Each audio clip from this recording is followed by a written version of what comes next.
Trade after trade after trade in the NFL.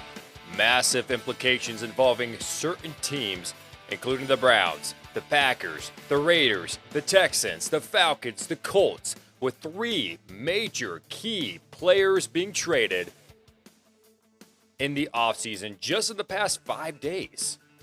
We're going to be recapping all of that and breaking that down on a brand new episode of Time2Football. Glad you guys are able to join us. My name is Hassan Khan, the host of this channel that we like to call Time2Football. Very, very appreciative of you guys joining us. I know I kind of caught you off guard. Hey, you know what they say at the gym? You got to surprise the muscles. Got to surprise the muscles. That's how you're going to get bigger. That's how you're going to get better. That's how you're going to get stronger. And today for you guys, I surprised the muscles because I didn't expect to go live at 9 a.m., but I am here early on the East Coast at least because we actually are going to be attending Georgia State's Pro Day here in probably the next couple of hours or so. So I wanted to go ahead and stream this early so I can get ready for that. Big projects coming ahead, by the way, in regards to Georgia State's Pro Day. We've got Shamarius Gilmore, who's a Georgia State product. We had an opportunity to interview him as he's getting ready for the NFL draft. We're interviewing him, making a little short feature, which we're going to be showing on Time2Football, but we're going to be attending that Pro Day as well. Hey, by the way, in case something else seems a little bit different, it's because of this. Huh? Oh. See the different camera angles that we got right here? Yeah, I mean, I just have my hands on an extra camera right now, so I thought, you know what? Why not just incorporate this into the broadcast and just add a little bit of a flair to it. All right. Anyways, let's talk about football now. Let's talk about what's going on in the NFL and really break down all the trades and the implications that happen with Matt Ryan, Deshaun Watson, and Davante Adams. Before we get into all of that, though, what we're going to be doing is talking about NFL news and notes on this show. By the way, you guys have the opportunity to join us in the live chat as you guys are joining us. We've got Rodney also joining us saying, good evening from the Marshall Islands. Has Stephon Gilmore made his decision yet on joining the Raiders? Go Raiders. I don't believe so, and I haven't heard anything about him joining the Raiders. I mean, I could be wrong. Like, that could be a thing. That could very much well be a thing, but I haven't seen it just yet. So the Raiders, though, man, they are looking A-OK. They are perfectly fine as far as their chances of competing for a Super Bowl in 2022. They are looking really good. Let's first talk about some NFL news and notes that's going around the league and kind of recap everything. We're going to be talking about those three major trades. But then also there's some other trades that we want to recap as well. For instance, Robert Woods has been traded for a 2023 sixth-round pick to the Tennessee Titans. In case you guys missed that, the Rams signed Allen Robinson, Robert Woods. No need for him. Let's ship him off. They get a sixth-round pick in return. Teron Armstead, probably one of the bigger free agent left tackles out there. I mean, size-wise, physically, yes, but bigger as in his style of play, his skill set as well. He finally signs a 5-year, $87.5 million deal after getting numerous offers from different teams. He finally settled with the Miami Dolphins. I don't want to say settled because it's a very good thing that he signed with the Miami Dolphins. We talked about, I came out yesterday talking about the run game of the Miami Dolphins that's going to be coming up in 2022. That was before. I filmed that video before Teron Armstead was signed. So with Teron Armstead now going to the Miami Dolphins, you can go ahead and expect bigger and better things for this Dolphins run game looking ahead in 2022. Zadarius Smith signs with the Minnesota Vikings on a 3-year, $42 million deal after he agreed to signing with the Green Bay Packers and returning with them. He changed his mind last minute and was like, nah, I'm going to stick with another NFC North team. And he signs a big, massive deal with the Minnesota Vikings. Or actually, no, my mistake. He played for the Packers, and then he agreed to terms with the Ravens. That's who it was, another purple team. And then he decided, nah, I'm not going to be playing with them. I'm going to be taking my talent somewhere else. Marcus Mariota signs a 2-year deal with the Atlanta Falcons to be what we expect to be the heir, at least for this season, for Matt Ryan. So has played with Arthur Smith when Arthur Smith was the tight ends coach and the offensive coordinator in Tennessee. So Marcus Mariota has some experience with Arthur Smith. Jameis Winston, his counterpart, Marcus Mariota's counterpart, being the first overall pick in 2015, Mariota being the second overall pick, has signed a 2-year, $28 million deal with the New Orleans Saints to retain their quarterback for 2022. Many people expected if they didn't get this Deshaun Watson deal done, then they were going to trade for or sign Jameis Winston, re-sign him back to a big deal, and that seems like that's the case in this aspect. Cordero Patterson has signed back with the Atlanta Falcons on a 2-year, $10 million deal. He said that it's not all about the money, and he wants to stay in Atlanta. So he's going to be signing a deal with them, and he's going to be retained as their starting running back. Juju Smith-Schuster, 1-year, $10.75 million deal with the Kansas City Chiefs. Get ready for the collabs that we're going to be seeing between Jackson Mahomes and Juju Smith-Schuster. I cannot wait. I am subscribed to. I should follow. I don't follow any of them, but I should follow Juju Smith-Schuster and Jackson Mahomes just for the chance to watch them collab. I think that's going to be fantastic. Austin Hooper signs a 1-year, $6 million deal with the Tennessee Titans to be their starting tight end. Jamison Crowder replaces Cole Beasley in the Buffalo Bills offense, signing a 1-year, $4 million deal, and is going to be working outside of the slot after the Bills released Cole Beasley. Let's talk about some tight ends right quick. Robert Tonyan, after the Packers traded away Davante Adams, they needed to retain some weapons. Marquez Valdes-Scantling is still on the list to be re-signed by the Green Bay Packers, but they've also expressed interest in Robert Tonyan as they reach out to him, and he has agreed to sign a 1-year deal with the Green Bay Packers to be retained as their starting tight end. Gerald Everett has agreed to a deal to be the Los Angeles Chargers tight end after a year with Russell Wilson in the Seattle Seahawks offense. He's going to be taking over, as we expect, maybe as a tight end 1, tight end 2. Jared Cook is still in that offense. And then Hayden Hurst is going to be the new tight end 1. Maybe Drew Sample could outsnap him, but Hayden Hurst is going to be a tight end in Cincinnati, and he's going to be signing with the Bengals. Rashad Penny has been re-signed on a 1-year, $5.75 million contract to retain or stay with the Seattle Seahawks. And then finally, the last little bit of NFL news and notes that we have, Baker Mayfield and the Carolina Panthers have mutual disinterest. Yep, you didn't hear that incorrectly. They have mutual disinterest. Like, they both are not wanting to play. Like, Baker doesn't want to be a Carolina Panther. The Carolina Panthers don't want Baker Mayfield on their team. So, I mean, you've got 2 teams left that need quarterback positions filled. You've got the Seattle Seahawks and the Carolina Panthers. And now some people could say, oh, well, maybe it's the Houston Texans as well. And I would have put the Houston Texans there. People are overlooking what Davis Mills did last year towards the end of the season. I think if Houston stays with Davis Mills, they'll be okay. But it is a possibility that Baker Mayfield could be traded to the Houston Texans. I mean, he's kind of close in that area. Like, he's from that area, Texas, so it could happen. But that's your NFL news and notes for today. This week, actually, as a matter of fact. Now we're going to recap the NFL trades that occurred this past week. I mean, we came out with a reaction video talking about Davante Adams, and we talked about what this meant for the Raiders, what this meant for the Green Bay Packers. That was more of a reaction. We didn't really go in depth on it. So what we're going to be doing is we're going to be talking about the pros and cons of all of these players getting traded to their new teams. So first, let's start off with Davante Adams. I grew up in East Palo Alto, so I was a Raiders fan my whole life. So it is a dream to be a Raider, man. So in the 3rd grade yearbook, I said I wanted to be an NFL star or an NBA star, and I was wearing a Charles Woodson jersey at the time. So, I guess you could say it's meant to be.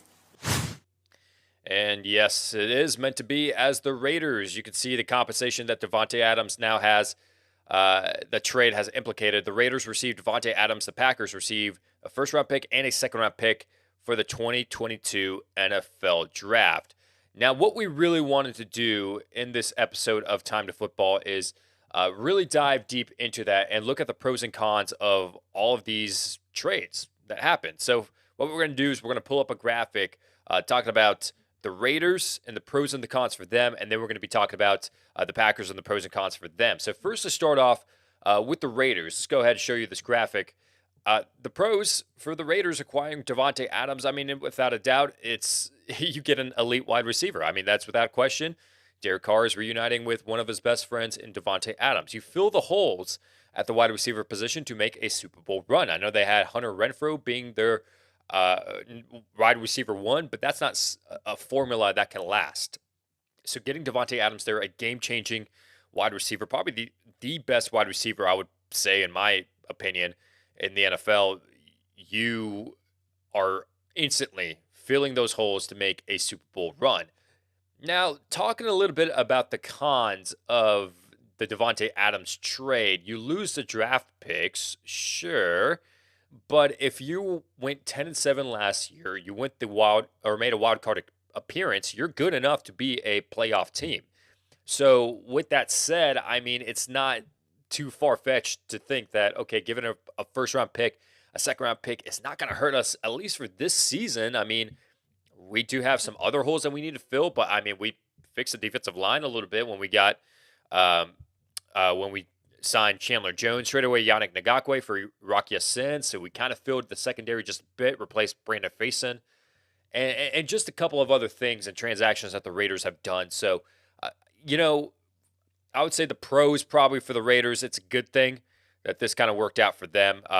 You get a wide receiver, and they're following another team in the NFC West, at least. Not the AFC West, but the NFC West, in the Los Angeles Rams, saying, F them picks.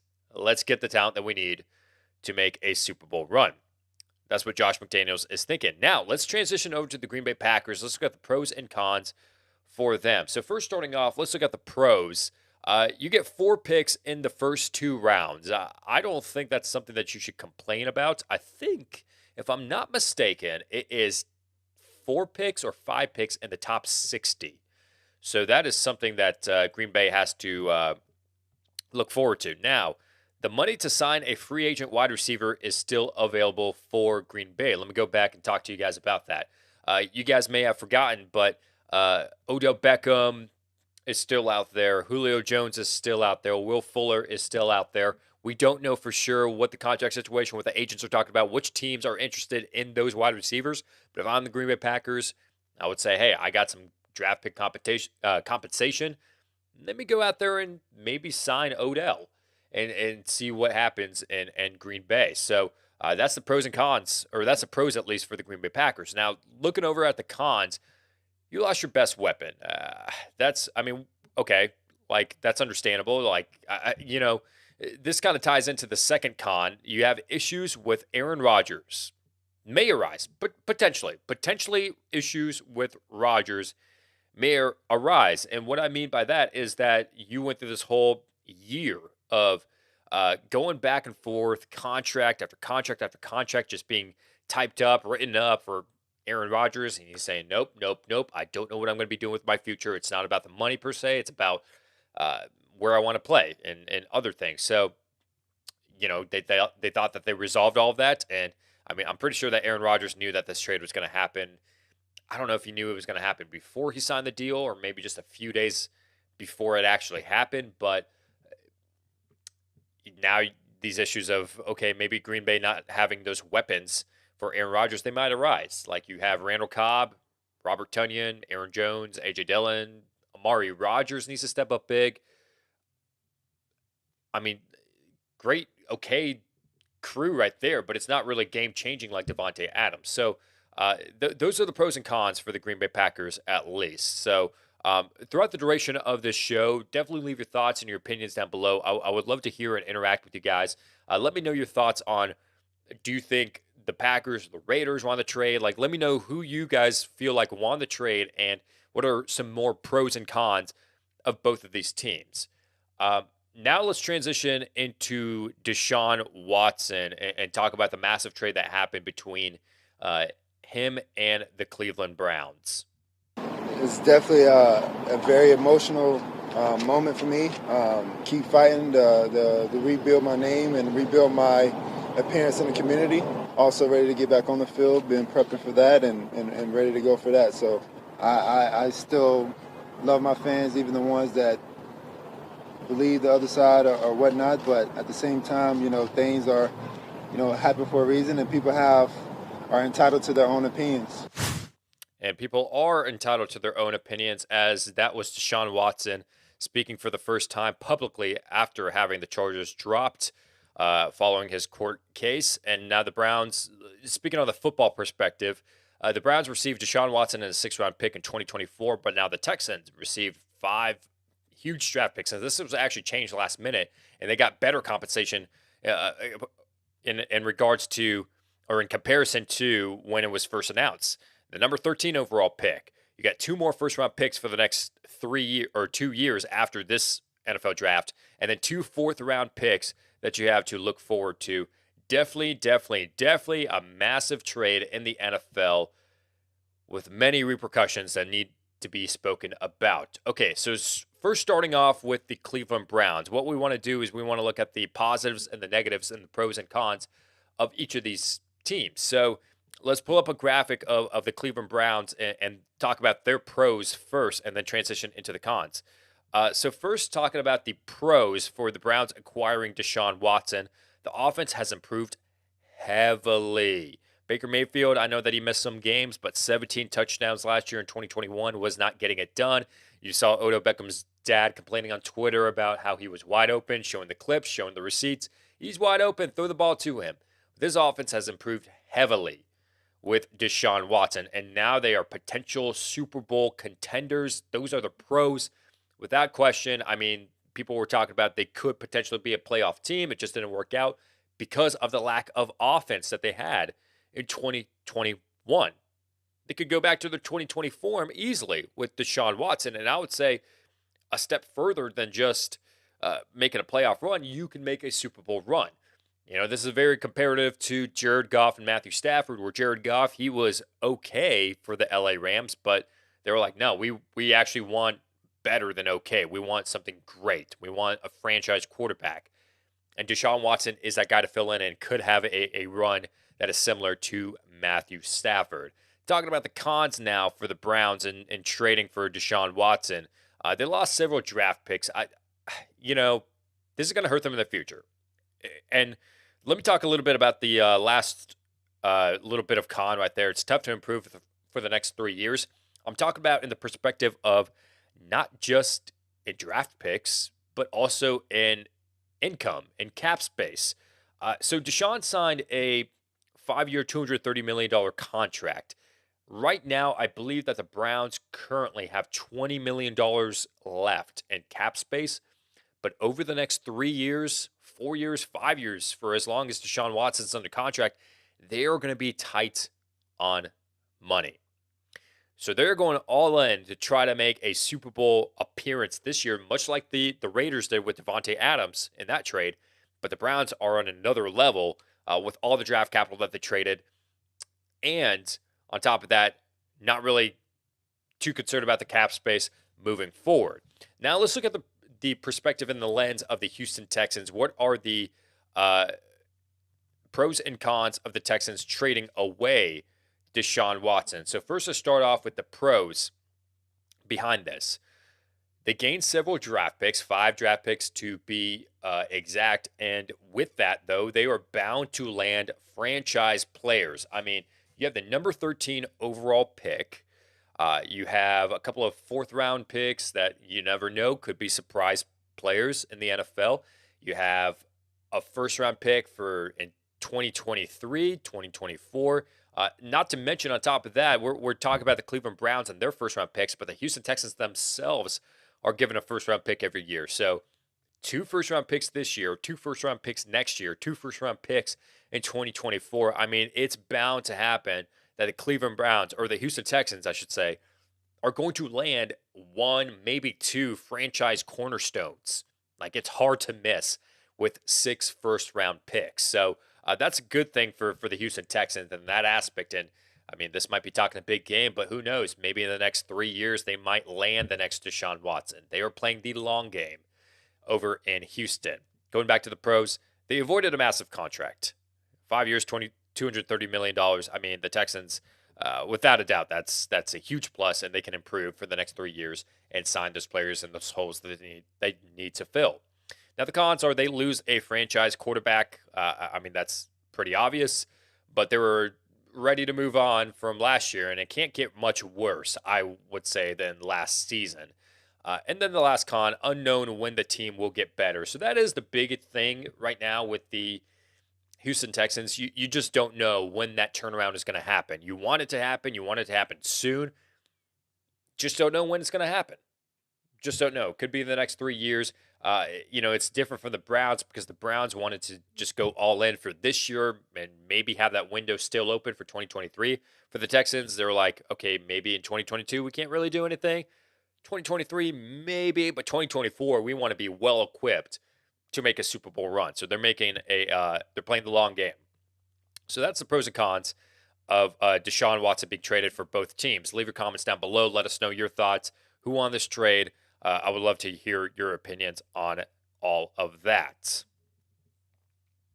And we're all, so excited to be here in Indianapolis and humbled by the caliber of play that there's been in this organization. I'm also coming from a place that I was really, really fortunate to have been for 14 years. It's sad to see it end, but I am so excited to see what can happen here.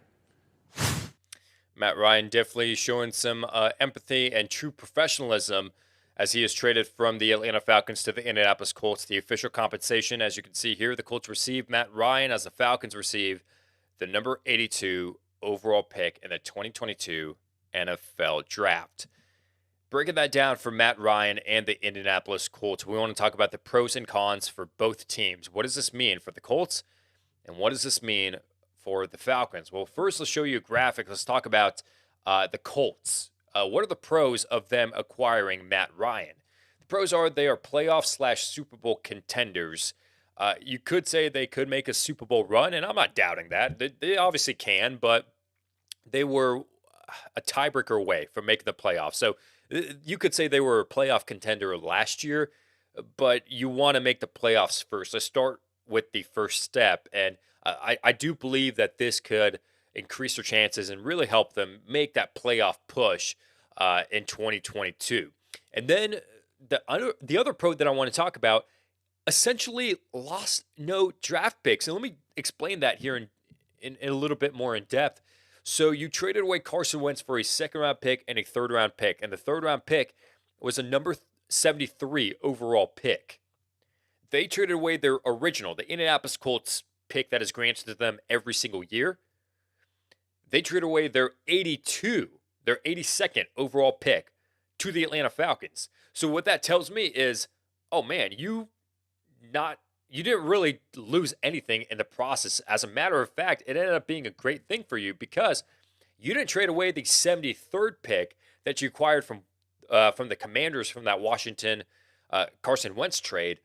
Instead, you traded away a pick that was granted to you that's 9 picks lower than that, the number 82 pick, to the Falcons for a quarterback that many people label as an improvement from Carson Wentz. So, if anything, out of this whole entire trade, they got an additional, just looking at the broad perspective, the Carson Wentz trade and the Matt Ryan trade. In the end, they got a second-round pick, a third-round pick that is better than their original third-round pick, moving up 9 spots, and a quarterback that is better than the quarterback that they had last season. This is a huge win for Indianapolis in this Matt Ryan trade. Now, with the pros comes the cons, and let's talk a little bit about those cons. You take on $54 million for the next 2 years. I mean, the Colts had a lot of cap space this season. For the next couple of years, it looks like you're going to be dwindling down. I think right now they're at, I want to say, $15 or $16 million in cap space after that Matt Ryan trade. So you're going to have to take on a lot of money for the next couple of years, but hopefully in that couple of years, you have that window open to where you could make a Super Bowl appearance, or so they hope. Now, let's talk about the perspective of the Atlanta Falcons trading away their franchise quarterback. It is tough. It really is, I'm going to say, for the Atlanta Falcons. And let's transition now into the pros and cons for both of them, or for the Atlanta Falcons. The pros, you get a third-round pick. Okay, I mean, it could be helpful. It could be helpful. You never know what could happen from that. And you get an abundant cap space in 2023. So this year, you're going to have to eat up a lot of Matt Ryan's contract. Next year as well, which we're going to be talking about in the cons. But they're set up. Like, their big things holding them back for the last couple of seasons was Julio Jones and Matt Ryan, the big contracts. And you saw year after year after year, oh gosh, I would say for 3 or 4 straight off seasons, they signed almost no one significant in the offseason just because they didn't have any money. And now they got rid of Julio Jones, and now they get rid of Matt Ryan. So it sucks for now, but in 2023 and moving on, they're finally going to be in that spot where they can make a splash in free agency. Now let's talk a little bit about the cons for the Atlanta Falcons. You lose your franchise quarterback. Yeah, you got a hole to fill there. I know that you got Marcus Mariota, but it's not comparable to Matt Ryan. You take on $40 million in dead money. I know that's $54 million for the Colts is much worse, but the Colts are actually getting a quarterback out of it, and the Falcons are just getting nothing out of it. So they're taking on $40 million over the next couple of seasons. And then the last con as well is you add a quarterback to the long list of positions to improve. I mean, this team needs improvement on the defensive line. They need improvement on the offensive line. They need improvement at wide receiver. There's so many things and holes that this team needs to fill, and it's going to be tough.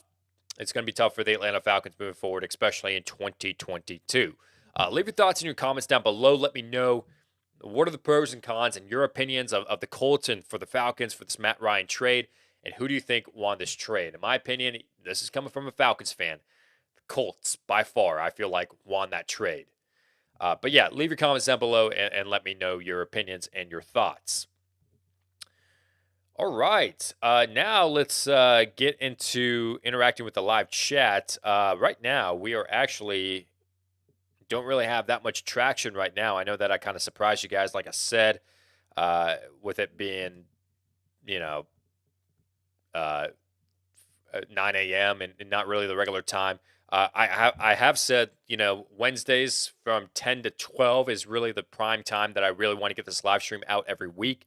It's just been different every week. And the reason, again, if you're just now joining us, that we're doing this early is because we're going to be attending Georgia State's Pro Day here in about a couple of hours or so. So I wanted to get this stream out and early on Wednesday and then go over there to Georgia State. We're actually going to be filming Shamarius Gilmore, who's an offensive lineman at Georgia State. He's getting ready and prepped for the NFL draft. So we're going to be creating a documentary on him that's going to be released here in the next week or two. Also some inside information that I want to go ahead and release. And, I'm not inside as in like I'm not giving away secrets or anything. But from a source, I heard that La'el Collins actually was pretty close to signing with the Carolina Panthers. Last minute, he ended up signing with the Cincinnati Bengals. This happened this past Sunday. But the Carolina Panthers was another team that was very interested in La'el Collins, and him and his agent were trying to get that deal done.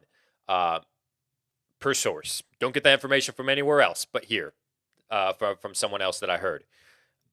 So, yeah, the NFL draft is coming up, man. And that's actually what we're going to be talking about on this podcast, probably for the majority for the month of April. Also recapping some other NFL stuff going on. But we're going to be talking about college football and talking about the NFL draft. Man, college football, dude. College freaking football. Hey, I love college football. I love college football. I do. But it's not better than the NFL. Hey, we've got to be realistic here. I mean, why would you want to watch players that aren't as good as the NFL? I get it, like the atmosphere and the environment, and you got to root for your school. I get that. I totally get that. But if you're a fan of football, the better football is in the NFL. They're better. College football. Also, another thing about college football is, what's the end game? Hey, there's what are there 200 Division I schools, something like that, and only 4 of them have a chance at winning the national championship, and it's determined by a group of 50-plus old men that determine who makes the Final Four? Huh? What's the end game? Nope. Hey, college football is like, man, I lost the game in week 4. Season's over. Dang, I lost a game by 3 points. Too late. Nothing to play for. Season's over. You lost 1 game. You're not making it to the playoffs. You lost 1 game. But, sir, it was only 1 game. It was just 1 game. That doesn't matter. 1 game. Season's over. What do you have left to play for after you lose 1 game? Oh, there's bowl games. Oh, so you can play a bowl game. What's the point of a bowl game? Dude, these bowl games are out of hand with the sponsors.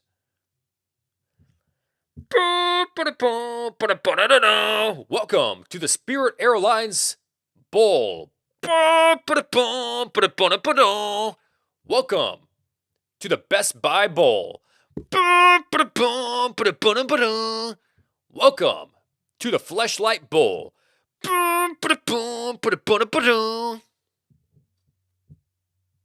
Bowl games, dude. College football. That's the end game. Prestigious, man. I love playing for bowl games. Anyways, with that said, as I just said the word fleshlight on this live stream, I'm going to go ahead and end it right here. We're very appreciative of you guys joining us for this episode of Time2Football. All these videos and these trade talks that I've been talking about, we are going to be releasing them in the next, sometime today, sometime tomorrow, sometime on Friday as well. So make sure you guys subscribe to this channel if you guys aren't already subscribed. And we're very appreciative of you guys tuning in early this morning and joining us for this live stream. With all that said, thank you guys for joining in, and I'll see you next week. Take care.